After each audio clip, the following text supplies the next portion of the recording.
Good afternoon, Your Honors. My name is James Kevins. I'm Assistant Town Attorney for the Brookhaven BZA. With the Court's permission, I'd like to state several points from my brief that the United States Department of the Interior's rules and regulations for the Fire Island National Seashore don't transcend or surmount the town code in the town of Brookhaven. There are, at CFR, 36 CFR, Section 28, there's a number of rules and regulations that the Department of the Interior has in regard to the Fire Island National Seashore. Some have been incorporated, right? Yes, Your Honor. Into the Brookhaven Town Code? Yes, the 35% lot occupancy coverage rule, the 28-foot height requirement rule have been absorbed, and the Department of the Interior has, under 16 U.S.C.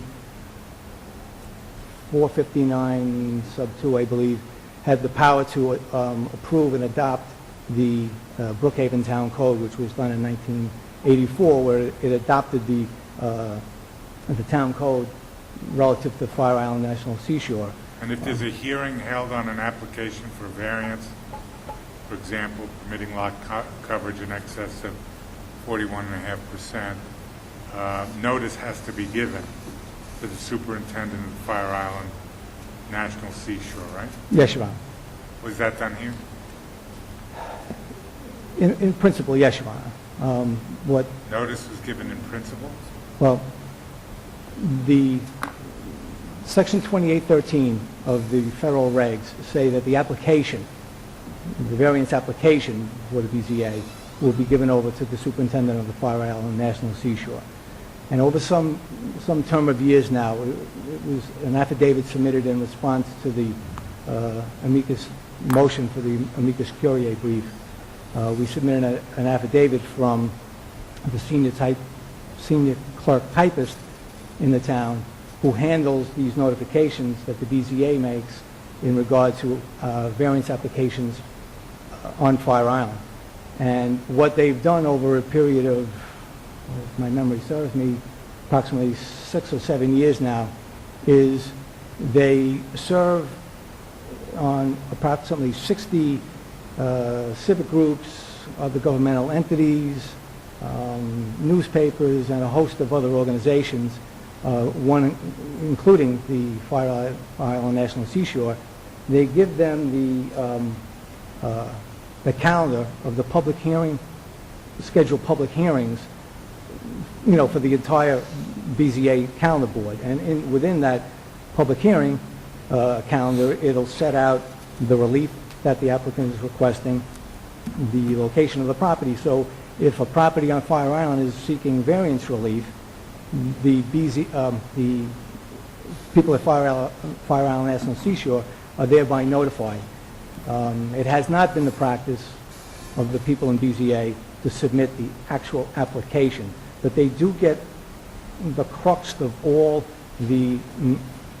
what the relief is being requested.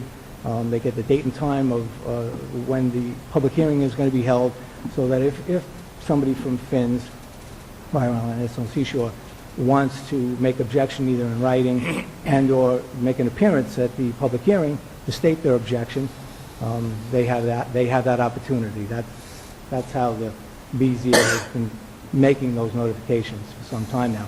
And to my knowledge, and in my research of the case, there's never been an objection by anybody from the Fire Island National Seashore that notification is insufficient to safeguard their interest in the seashore. Does there have to be for your adversary to raise these objections? In other words, let's say they cite a regulation or a statute that you're in violation of the environmental CFR or the seashore regulations.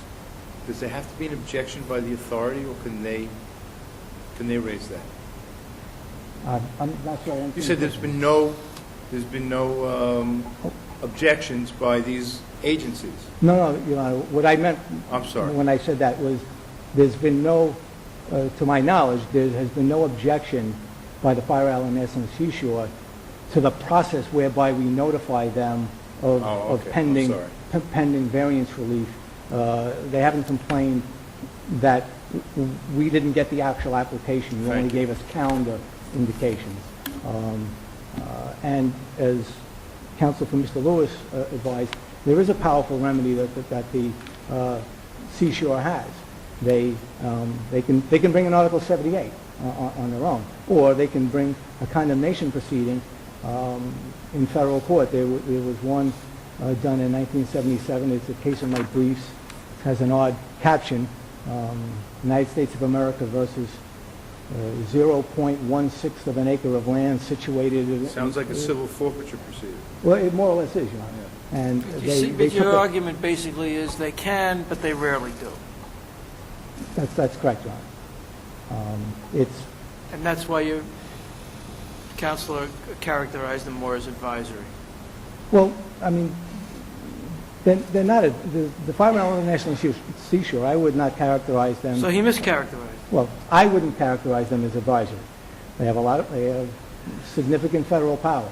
Well, I would and- think the power to condemn is pretty significant. Yes, Your Honor. They, up until this point, they haven't exercised it in this case. Only time will tell, but the town position is that the lot area coverages rules that Judge Fisher mentioned, the 35% rule, the BZA's interpretations of what comprises and makes up that 35%, that's for the BZA to decide.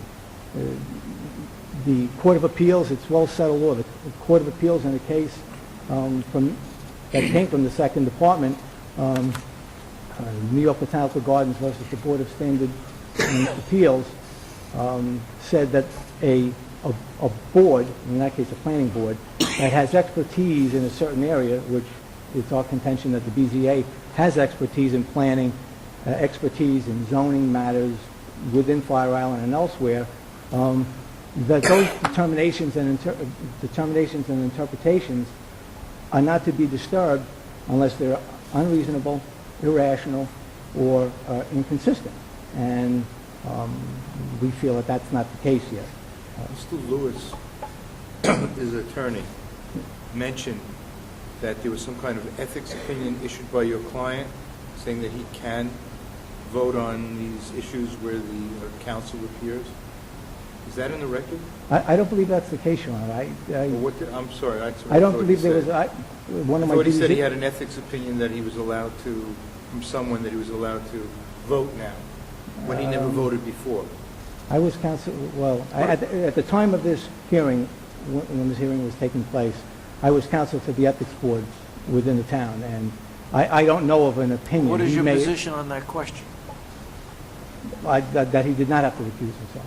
That he did not have to recuse himself? No, Your Honor. His, Even his though he recused relationship with himself, he recused himself on all the other cases involving that attorney. I don't believe he had to do that. Well, nobody's saying he had to, but he's asking you if it's a fact. Oh, he yes, did. it's my understanding that he did do that. Okay. But isn't it curious that he doesn't recuse himself in this one? You can see why we're concerned when he doesn't recuse on this one, and Mr. Lewis is on a board as well. Right. Well, the factual circumstances involved there, and I think Mr. Shire alluded to it, was that he had hired Mr. Kramer to do some sort of environmental review of a property he owned in another township. Forget what the merits No. of the, whether, this is the first case he sits on, and Mr. Lewis is on some kind of a board. Pines? Yeah, I have it here. And that's what's curious. First time he doesn't, give me 1 second. Okay, yeah. Pine Zoning Advisory Committee. That's what's curious. The fact that Mr. Lewis is on that Pines Advisory Committee, or? Yes, and that this is the first case that that the chairman doesn't recuse himself. No. Well, Your Honor, Maybe I'm It's my- wrong, that's what I think the it's facts my are. understanding that... It's your position, as I understand it, that he did not have to recuse himself in the past when this individual appeared before the board. That's fine. He did not have to recuse himself now when the same individual appeared before the board. The fact is, however, that he did recuse himself in the past, and he did not recuse himself in the present, and that has something to do with the nature of the continuing and the ending of the relationship between the two individuals as time went on. Is that your position? That's exactly correct, Your Honor. And Thank you. yeah, Mr. Lewis, the other appellant, was on a different board, unrelated to. Okay, is there anything further you want to tell us? Very briefly, Your Honor, just the fact that in regard to the fence, again echoing Mr. Shire's comments, the court below was in error when it made the determination that a privacy, he called it a privacy wall, he called it a wall. In the BZA's facts, findings of facts, at length, they always called it a fence. There's no distinction in the town code between a wall and a fence. The court below substituted its determination, its judgment for the BZA, and that's impermissible. And as a further note, we would state our continuing objection, it was raised by Mr. Shire, to the admission of the amicus curiae briefs. I don't know if the panel has that before them, but it is. We have a motion. It is here before the court, and we would say our continuing objection to that. Okay. We didn't have time. Curiously, the motions were submitted just prior to oral argument, and thank you, Your Honor. Thank you.